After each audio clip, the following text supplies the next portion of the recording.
Bigarren bideo honetan ekuazioekin jarraituko dugu, beste eredu batzuk ikusiko ditugu, eta gero hasiko gara algebrako problemekin. Aurreko saioan ikusi genitun lehenengo lau eredu, hau da ekuazio errezagoa zirenak, orain gontan jasiko gara zatikiekin.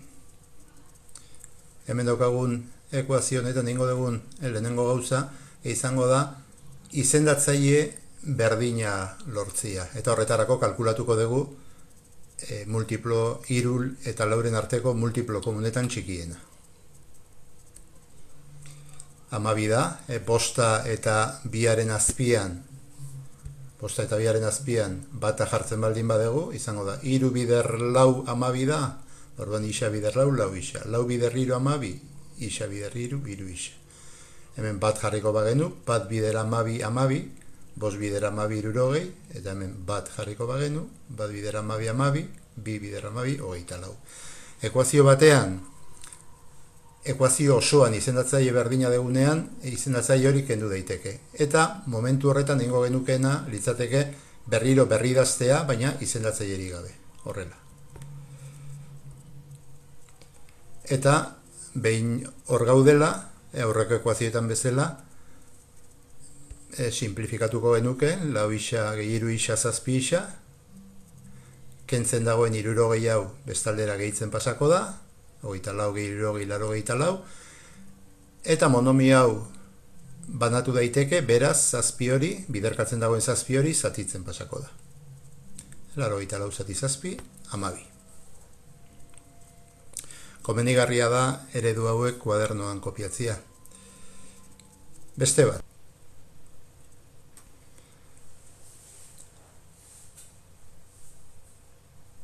Ekuazio hau luzeagoa da. Honek badu zailtasun bat hemen. Zatiki bat kentzen dagoenean, kontuen izan behar dugu, zeinu negatibo honek eragina duela zatiki osoan. Eta horrek askotan arazoak sortzen ditu. Orduan, hau egin daiteke bi modutara. Eta lehenengo nik azalduko dizuet modu errez bat arazo hau desagertarazteko. Guk hartzen baldin badegu, hau kentzen dagoen hau, eta dagoen bezala bestaldera pasatzen baldin badegu, orduan kentzen dagoen zatiki hori gehitzen pasako da, eta arazoa desagertu egingo da. Oraingoan horrela egingo dugu, hurrengo batean egingo dugu beste modu batean. Parentesiak kendu, gero izendatzaile berdina, beti bezala. Aurrera. Ikusten dezuenez, lehenengo pausoan biderketa hauek egin ditugu, hiru bider bi isa, sei isa, gehi hiru bider lau hamabi. Hemen ere, hiru bider bi isa, sei isa, hiru bider bost, hamabost, eta hau, dagoen bezala, pasadegu bestaldera, berdintzaren bestaldera, gehitzen. Kentzen zegona, orain gehitzen pasatzen da, dagoen bezala. Eta horrela ja kenketa ikur horrek ez digu arazori sortuko. Baina berriro diot ez dela hori egiteko modu bakarra. Behin hori eginda, hemen bata, bi baten, sei isa baten, eta hamabost baten. Multiplo komunetan txikiena, hamabi. Hiru bider lau, hamabi. Sei bider lau, hogeita lau, sei isa bider lau, hogeita lau isa, hamabi bider lau, berrogeita zortzi, bat bider hamabi, hamabi, bi bider hamabi, hogeita lau. Bat bider hamabi, hamabi, orduan hau bider hamabi, hirurogeita hamabi isa, gehiagoa da laurogei. Lau bider hiru, bi isa bider hiru, sei isa, gehi hiru bider hiru, bederatzi. Ekuazio osoan izendatzaile berdina dugunean, kendu daiteke. Eta hau da gelditzen zaiguna. Orain, hemen fijatzen baldin bagara gainetik ikusita hemen hogeita lau isa daude, hemen hirurogeita hamabi, sei, alde hontan eskubian isa gehiago daudenez, isa guztiak eskubira pasako ditugu. Lehenengo idatziko dut hemen geldituko dena, berrogeita zortzi gehiago hogeita lau, gehitzen dagoen 180 hau pasako da kentzen, eta gehitzen dagoen 9 hau pasako da kentzen. Berdin, idatziko ditut, hemendikan mugituko ez ditudanak, 72 isa gehi 6 isa, eta 24 isa hauek, positiboa direnak, pasako dira kentzen. Hurrengo pausoan, simplifikatuko dugu, 48 gehi 24 ken 180 ken 9, minus 117, berdin, 72 isa, gehi 6 isa, ken 24 isa, 54 isa. Eta bukatzeko, 54 hori, biderkatzen dagoena, zatitzen pasako da. Minus zati plus, emaitza negatiboa izango da. Bueno, ekuazioiekin problema gehienak egin daitezke, fijatzen baldin bagara, algebrako problemak egiten ditugunean, normalian zailtasuna ez dago ekuazioan. Zailtasuna da, testu batetik adierazpen algebraiko batera pasatzea, hau da, ekuazioa sortzea, ez ekuazioa gero ebastea. Normalian aterako zaizkigun ekuazio gehienak oso simpleak dira. Fijatu zaitezte bi esaldi hauetan, adierazpen algebraikoak dira, esaldi algebraikoak. Lehenengoa, zenbaki baten eta bere bikoitzaren arteko batura. Zenbaki bat isa, bere bikoitza bi isa, beren arteko batura isa gehi bi isa. Bigarrena, zenbaki baten eta bere bikoitzaren arteko batura 30 da. Lehenengo zatia berdina da, baina bukaera aldatzen da. Gehitu egiten diogu 30 da. Orduan, adierazpen algebraikoa litzateke. Zenbaki bat eta beren bikoitzaren arteko batura isa gehi bi isa, eta 30 baldin bada, izango da berdin 30. Zein da bi hauen artean dagoen diferentzia? Bata da adierazpen algebraiko simple bat, soila, besterik gabe, adierazten duen bakarra da, bi zenbaki direla eta bata bestearen bikoitza dela. Hortik ezin dugu soluziorik atera, berez adierazpen hutsa da. Eta bigarrenean, eta adierazpenean berdintze ikurra agertuko da, hori bai, hori ekuazioa da, eta horrek badu soluzioa.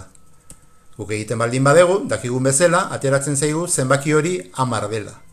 Zenbaki baten 10 eta bere bikoitza 20, bien arteko batura 30 bada, ez?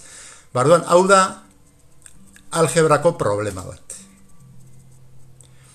Orain ikusiko ditugu beste adibide batzuk. Zenbaki baten eta bere bikoitzaren arteko batura 30 da, orain ikusi duguna. Adierazpena hori litzateke. Beste bat, zenbaki baten hirukoitzari, 3 isa, 7 gehitzean, 25 lortzen da. 3 isa gehi 7, 25. Berdin 25. Beste bat, zenbaki baten hurrengoaren bikoitza 22 da.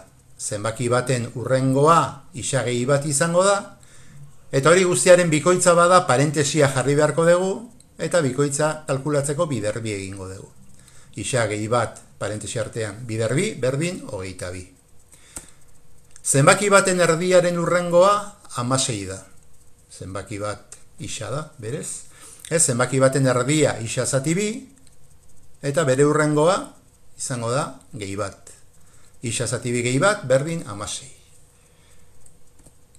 Zenbaki baten hurrengoaren erdia 10 da. Zenbaki baten hurrengoa isa gehi bat, guztiaren erdia zati bi, egun normalian ekuazioetan zatiketa ez dugu horrela adieraziko, marra eta azpian jarriko genuke bi hori, baina adierazpen algebraiko bezala horrela utziko dugu. Isa gehi bat zati bi, berdin 10. Ezkerrekoa dira problemak, eta eskubikoa dira problema horietako bakoitzari dagokion adierazpen algebraikoa, dagokion ekuazioa. Hemen badituzue beste batzuk, bideoa gelditu eta saiatu zuek ekuazioak ateratzen. Eginda gero, egiaztatu ia ondo dituzuen.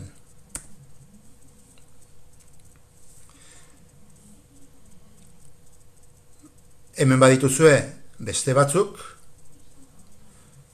eta gauza bera, gelditu bideoa, eta ondoren egiaztatu ia ondo dituzuen.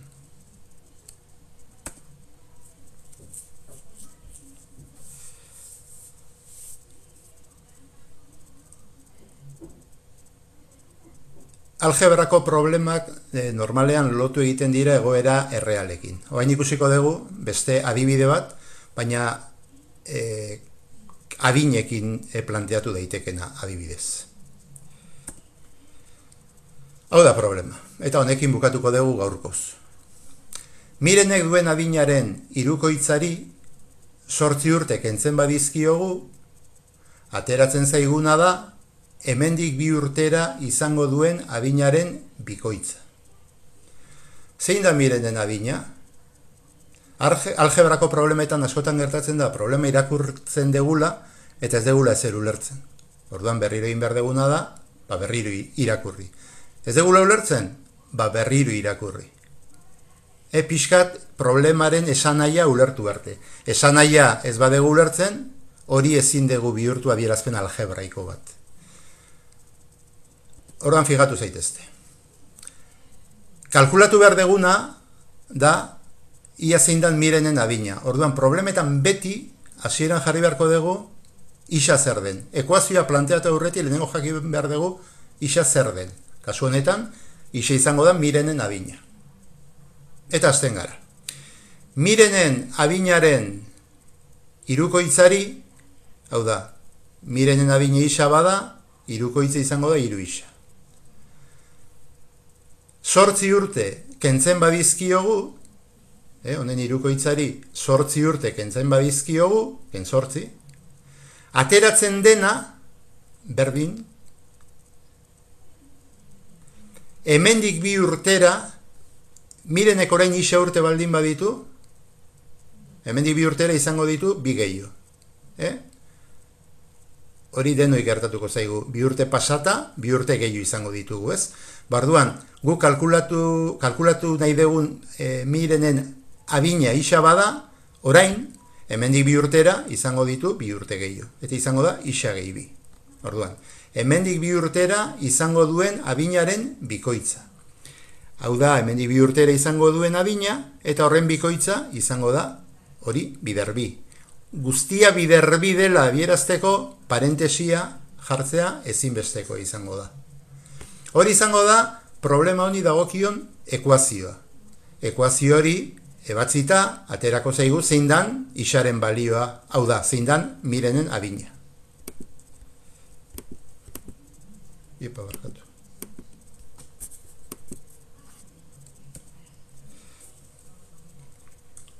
Lehenengo pausoan, beti bezala, horretarako ikasi ditugu ekuazioak, konturatzen zaretenez, ekuazio hori nahiko simplea da, 3 isaken 8 berdin, bi horrek parentesi barruan dagoen guztia biderkatuko du, isa bider bi 2 isa, gehi, 2 bider bi 4.